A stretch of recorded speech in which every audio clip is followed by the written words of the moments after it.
Good morning, everybody. Welcome to this Guildhall webinar on vulnerable witnesses, in particular in relation to personal injury cases.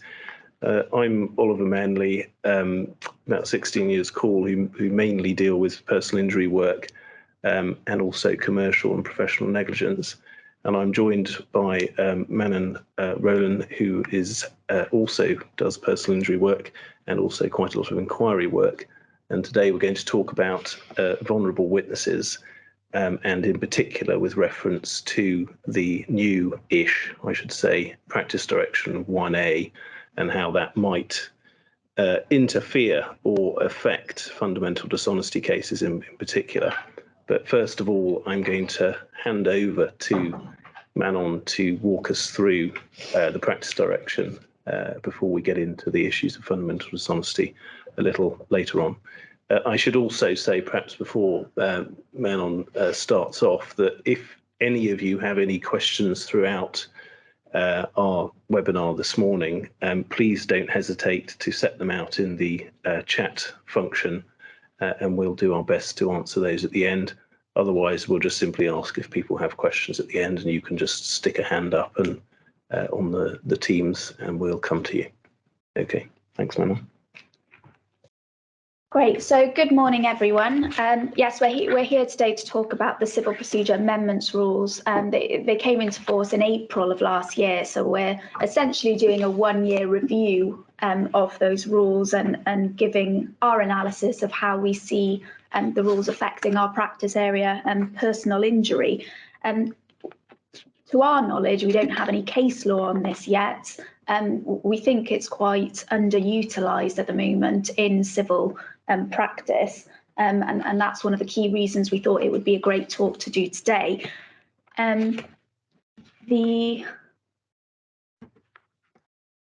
The Civil Justice website actually set out that quote in the middle there is what they provided as an overview, and it simply says, the amendment makes clear that dealing with a case justly includes ensuring that the parties can participate fully and that witnesses and parties are able to give their best evidence.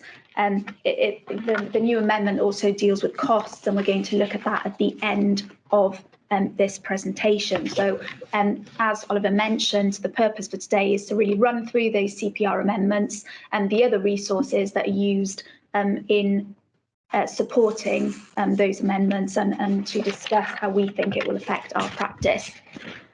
So the amendment, that the first one is a slight one and has gone unnoticed probably by a lot of people. It's CPR 1.12a, and in addition to the old proviso, which was ensuring that parties are on an equal footing and can participate fully in proceedings, the amendment added and that parties and witnesses can give their best evidence.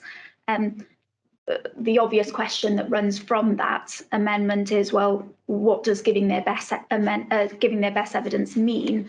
And that's answered again by the new CPR 1.6, which refers us to Practice Direction 1A.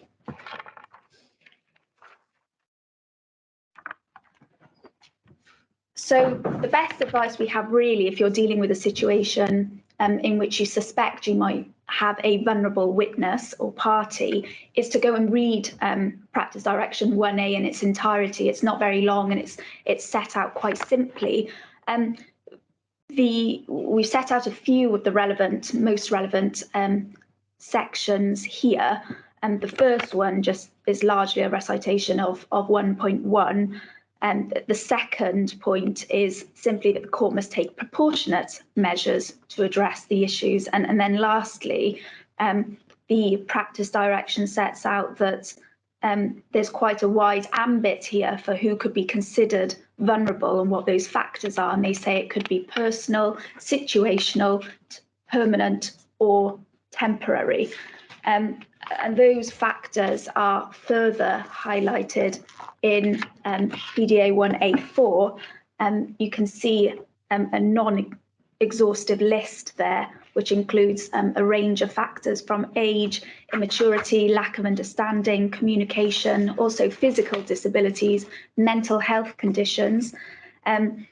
the impact, most vaguely perhaps, the impact on them of the subject matter relevant to the case, and the relationship with a party or witness, and also more generally social, domestic or cultural circumstances. So great, what we have really here is effectively a catch-all scenario, and the question we have really is, well, what do you do about it then? What do you do when you think that your client falls into one of these categories? Well, the first thing, as we said, check that they do in reference to those guidelines we set out. But unfortunately, once you've done that, there aren't really any standard directions as to what you need to be asking for your witness.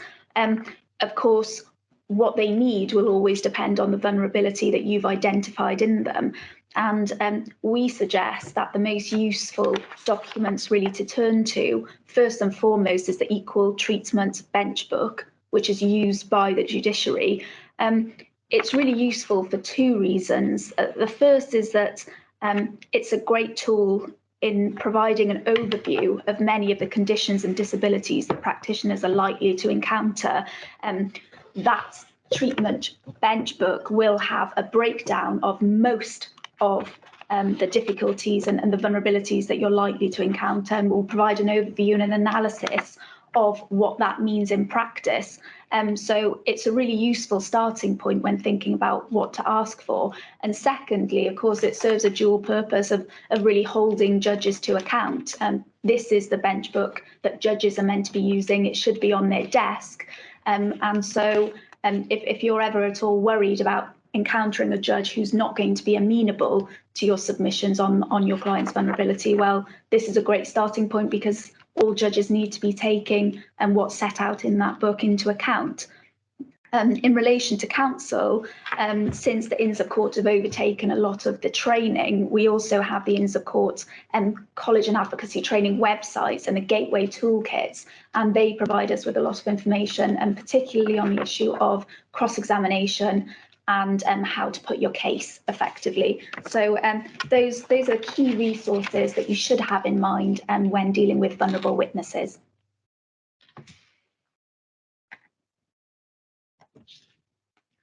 So I'm going to talk a little bit about really the first stages of a case where you might think your client has a potential vulnerability. And as we've seen from the paragraph 3 of the practice direction, you're going to want to show that your client has a factor which may adversely affect the participation in the proceedings. And of course, judges are told from the off, one of the most important things to deal with in their court is to ensure that witnesses give best evidence, and that's also highlighted, as we've seen Manon saying, in the practice direction.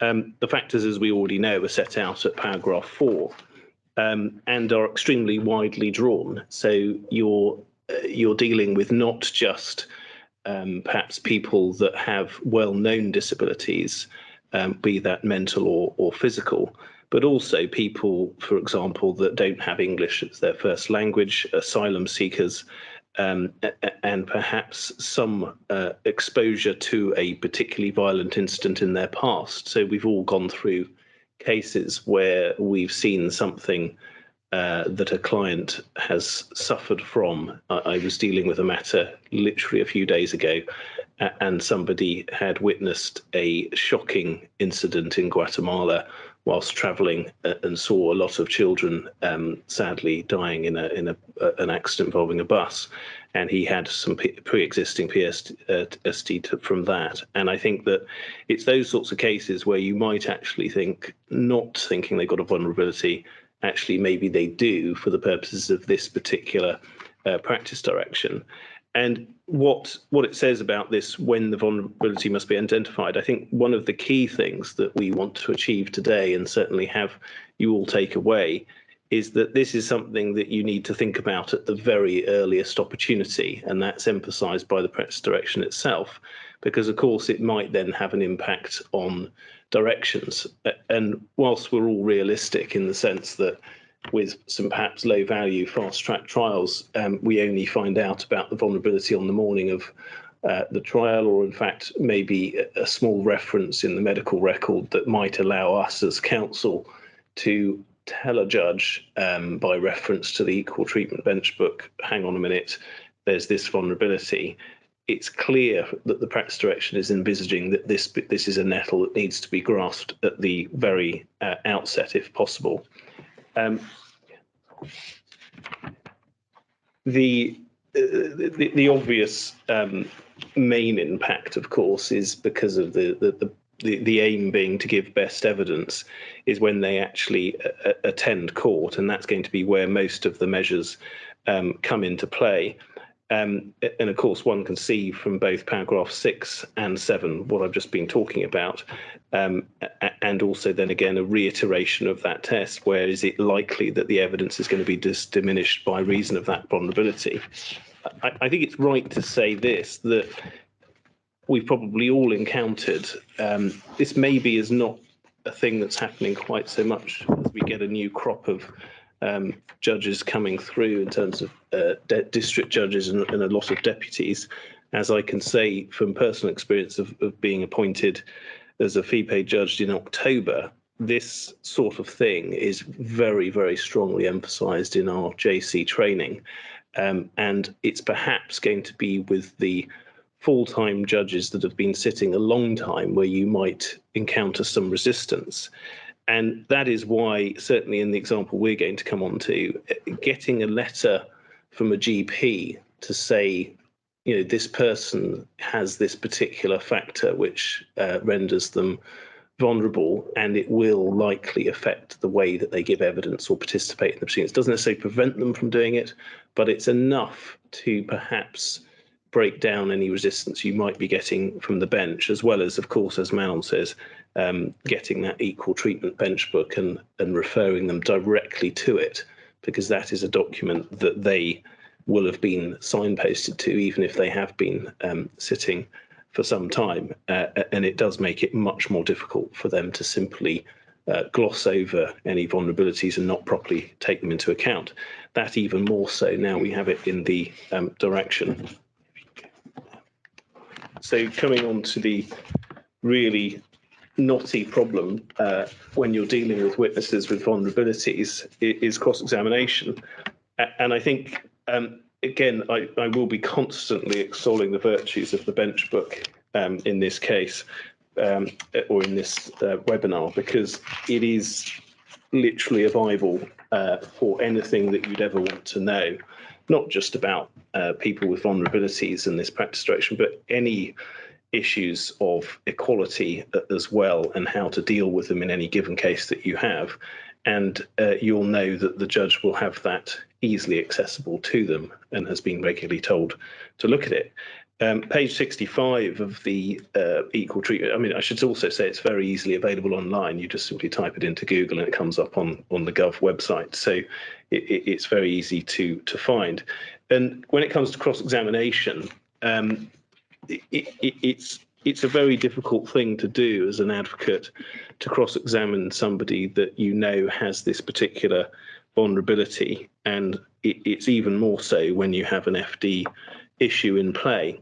And what's quite surprising about the way in which advocates are asked to take into account vulnerability is by pretty much tearing up everything we've been taught about cross-examination, and not really being able to deploy our craft at all. I mean, I go to paragraph 139 of the treatment bench book. It talks about not using tag questions. And this is where you'll make a proposition, such as whether it's, I suppose, in a PI setting, the pain in your neck didn't onset immediately, did it? So you're putting that positive proposition and then asking the question at the end. That's specifically discouraged in the equal treatment bench book in certain cases where someone has a vulnerability and will struggle to understand or deal with those types of questions. Similarly, the forced choice question, which I suppose is probably a favourite for any advocate, where you make two possible suggested answers in an either or in circumstances where there's clearly more than two options.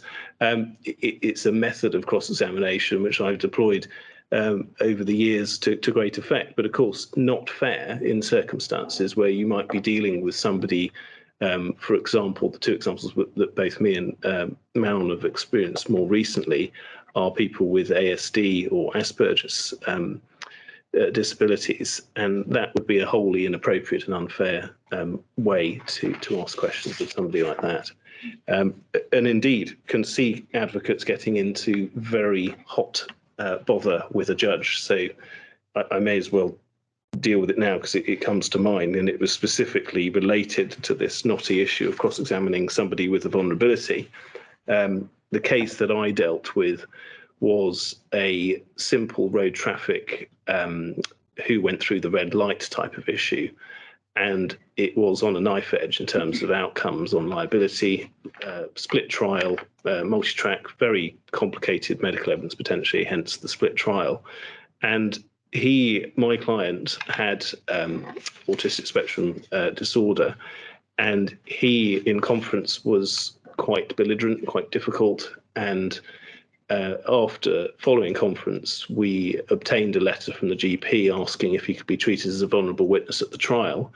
He was then cross-examined by quite senior counsel who's recently taken silk, actually. And I personally didn't think there was anything wrong with the way in which questions were asked. But having put the letter in, it certainly made me feel like the district judge concerned had recently gone on their equal treatment bench book training, because he took it very, very seriously and then completely tore into that particular advocate and said that he'd been completely inappropriate in his cross-examination of my client. We succeeded in the trial, and I have to say, part of me did think that the combination of the advocate overstepping and failing to take into account the vulnerability at the same time as the judge taking it so seriously probably assisted in otherwise what would have been quite poor evidence from my client. So, yeah. I guess this also feeds back into our first point, which is the earlier you identify it, the better, because I've been in situations where, as Oliver mentioned, you're caught off guard on the day of trial with this vulnerability. And it's very difficult if you've prepared your cross-examination and having to do it on the spot. If you've been able to do it in advance, and what I always try and do if I'm going to raise a vulnerability application point is to give my opposing counsel as much notice as possible, so that they also feel like they've been given an opportunity to prepare their cross-examination properly. And it also feeds into our next slide is all about intermediaries. And really, this is going to be a kind of issue where you have to raise it right at the outset. I mean, this is largely because the civil courts are just not equipped for having intermediaries to hand in the way that the criminal courts are. So it's going to be very difficult. I certainly don't know of any successful application to have an intermediary assist a witness, because, of course, it's a central point of justice, really, that a party who's being cross-examined is answering the questions themselves. So the things that perhaps Oliver and I have seen more recently are it's very common to have your cross-examination being criticised or having to adjust your cross-examination. And it's also really common to have the issue surrounding the environment of the court being allowed and dealt with. So again, a recent one, as Oliver said, I dealt with was an ASD, so an autism type case, and there were a number of adjustments which were allowed in that case. So things such as the witness being able to keep his hat on due to light sensitivity, actually all the lights in the courtroom being turned off and the blinds run down, as well. In my case, for example, a domestic appliance being able to be brought into the court and left next to the claimant for him to use as a sort of comfort. As we've gone through the cross-examination, but an intermediary was not allowed in that case on the basis that effectively it was brought up on the day of the court and it was too late to do that. So if at all possible, and if you really think an intermediary is going to be required, our advice is really try and get that application in as soon as possible, or at least put the other side on notice, because it's going to be difficult to persuade the courts at this stage anyway that an intermediary is going to be required. Yeah, I mean, I think, again, going back to the bench book and also the slide, as it says there's no statutory right to have that intermediary in a civil court, and therefore it does tend to be the case that if you've got particularly vulnerable witnesses, you might find that a court's more amenable to have a family member or Mackenzie friend sitting right alongside, perhaps just to offer some reassurance and even sort of assist with any difficulties. And as Manon says, it's all about the early stage really with that sort of thing, because ideally you'd want this so-called ground rules hearing to be dealt with at a CCMC, whereby perhaps even a list of types of questions might be canvassed, and whether or not, and we're coming on to this literally very short. In fact, we'll move on to the next slide if you can. The reason for all of these adjustments are obvious, and of course it's a great thing that the courts are taking a step towards avoiding discrimination, and it's what really employed people just expect to see in any kind of environment, really, these reasonable adjustments taking. But in litigation, there's also a clear downside to defendants in particular of all of these adjustments. It's clear that the concessions are going to cost them, and the Inns of Court College of Advocacy on their website and in their papers set out clearly here that they do recognise that the adversarial system must permit challenge of crucial evidence. So the question is, what do we do in circumstances where particularly you're dealing with perhaps allegations of fundamental dishonesty, which may relate to those vulnerable witnesses? Yeah, I mean, this is really the crux of it. I'm just looking again at the bench book. It specifically says that one should avoid a challenge that the witness is lying or confused, because doing that could cause very severe or serious distress. And how does that square in a fundamental dishonesty case, where you need to put your case and also suggest that they knew, or certainly ought to have been aware, that they were being dishonest in the answers that they were giving? And then at the same time, the court is being directed to take every reasonable step to facilitate best evidence and participation, and using proportionate means to address the particular difficulty. And it does seem to us that there is that tension here. Just moving on to the next slide, which is, yes, we're already there, section 57. This is the I mean, let's look at it from the claimant perspective, and I've already touched on my example, and Man's touched on her example of the case that she had. I mean, certainly the way I approached this was to see that there were potential FD issues in our case, largely centred around value and what subsequently turned into the remedy hearing. But of course, we're going to play into the liability stage of the case. So I was looking at sort of chapter 2 of the bench book, which specifically refers to the fact that the judge themselves has a safeguarding duty as to the well-being of the vulnerable adult that's in their court. It's not just a question of needing to facilitate best evidence in the particular case in order to achieve a just outcome. It's also the welfare of the individual themselves, which is, as I say, set out in chapter 2 of that bench book. The other thing that it's useful to have, or certainly to refer a judge to in this scenario, is the glossary of disabilities that are. I mean, this is probably, I would suggest, should be your Bible in terms of considering any case where you have somebody with the potential vulnerability. It's set out from 290 onward. It lists all, probably most disabilities that one could think of. It sets out the appropriate language that should be used when discussing the type of disability, but then it also sets out the reasonable adjustments. So, for example, the autistic spectrum condition says what it is, and then it says during the hearing, talks about regular breaks, switching lights, as Man says, fan heaters, humming sounds, wearing glasses. There's some quite incredible examples. They're generally from the criminal jurisdiction, but one case I remember reading about in the bench books, most of the cases are referenced in the footnotes, is a criminal matter where in a very serious rape case, a defendant was permitted to wear a tail in the dock.